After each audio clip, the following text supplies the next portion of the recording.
Hello guys, my name is Mark from jazzguitarlessons.net and you're watching the jazzguitarlessons.net vlog for February 20th, 2018. Can you believe this? It's not even 10 a.m. and I'm recording this video, hence my morning voice.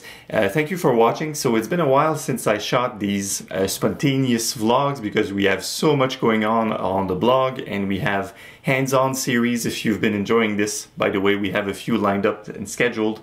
The hands-on series is where we kind of take a lick, examine it, deconstruct it, then build more examples related to this lick. So more on that. So today I have one quick tip slash lesson for kind of connecting chords and substituting from a question from a private student, which I won't say who it is because he'll know if I say his name.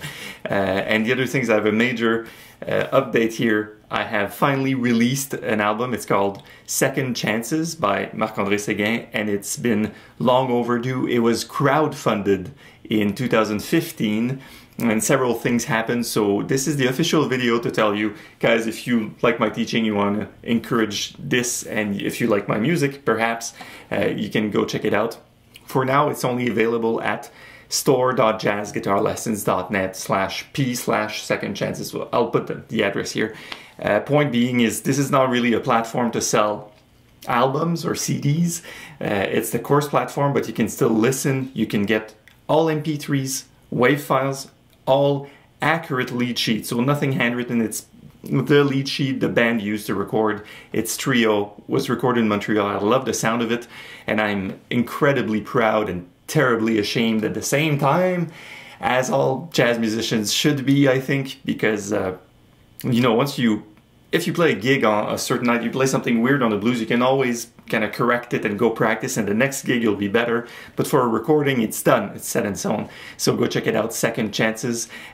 Small comment about this, the person that's on the cover in the illustration was a dear friend of mine, and he passed away last year. So it's kind of a tribute to Hubert, and also in a way, right, it's why it took so long for me to get around to publishing it, because it hurts losing people you love around you.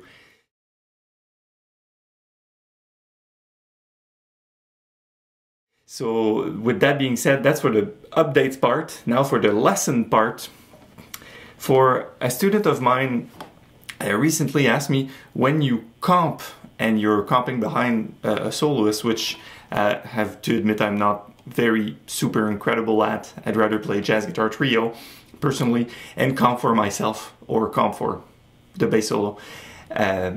But he asked me, when you substitute, if you're playing Stella by Starlight or whatnot, when you substitute, how do you get around to knowing what you're doing and really creating these interesting textures and playing more notes, and sometimes playing just two notes that are not necessarily shells, things like that, but playing things that go and support the harmony without it being a chord.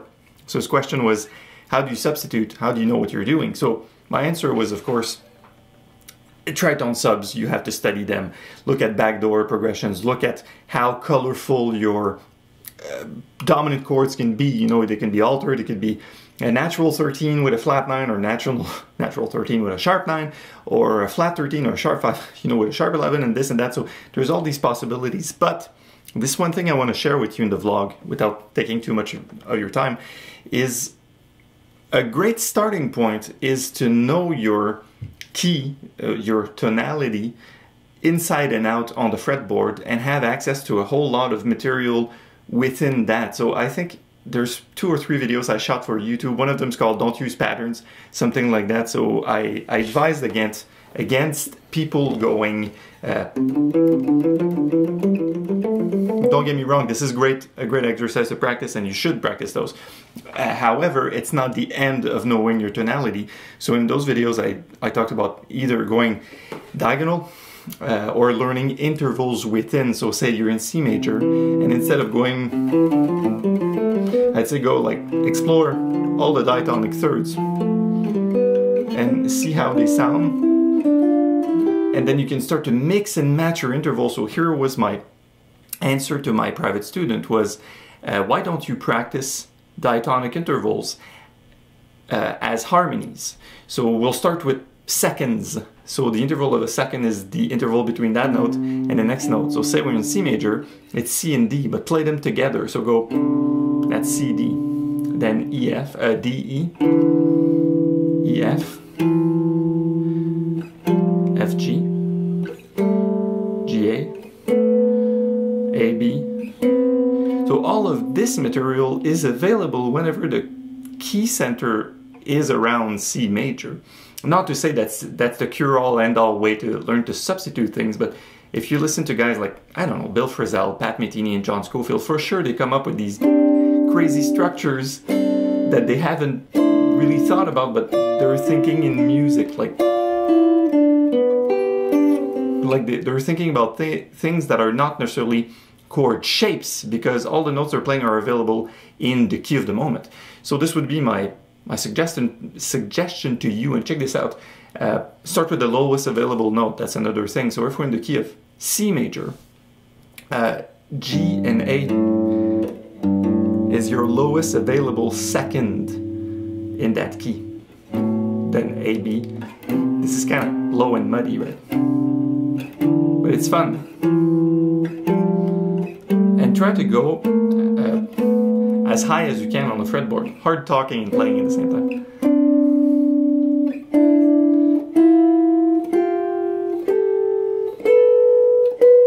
You know, these things can happen in the key of C major. Then you can do C harmonic minor, C melodic minor. You can do all other keys, but also a quick recipe I'll give you before you go is you can start to do a mix and match of intervals. So say you want to play a fourth. Okay, let's do this. We'll do C melodic minor. So for newbies, C melodic minor is C major with an E flat. So instead of you play C, D, E flat, F, G, A. So a diatonic interval has to be constructed within only those 7 notes, right? Only those notes are available. So if you do an ascending fourth or just a fourth from C, and you move on to your D note and say, I don't want to play a fourth there, I want to play a sixth. So you go. It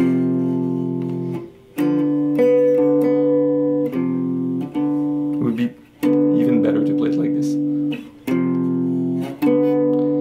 And repeat the process. Fourth, sixth.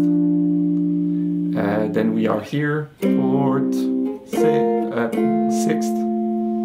Fourth, sixth. You know, so you get in contact with these things that are not chord shapes, that are not representing any particular chord, although they have tendencies to go, oh, that sounds like, you know, C minor. And you can use them in contexts where you're aware of the key of the moment. So I guess that's how you hear piano players really add a lot of butter and cream when they're doing their things, because they're just don't strictly think in shapes or those are the 4 notes of the chord, but they think rather in key centers and what notes are available. And even when you know which notes are available and you start to play a note that is not available, you know you're using it as a sort of tension and might be relating to another chord or to another substitution. So this is practically endless, but I really highly recommend you just use your fretboard and do this with seconds. What I just did, starting low in C major, then do this with thirds. This is easy, right? We all know thirds. And don't get bogged down with a position, just go and cover your entire fretboard and you do your fourths. E, A, right? That's your lowest fourth in C major. F, B.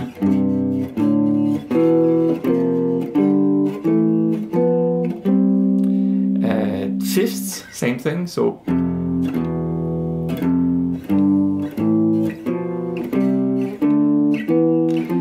sixths,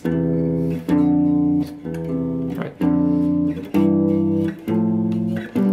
And you can also, now we're talking about harmony and substituting chords, but you can also use those as melodic intervals, sorry. So you can go,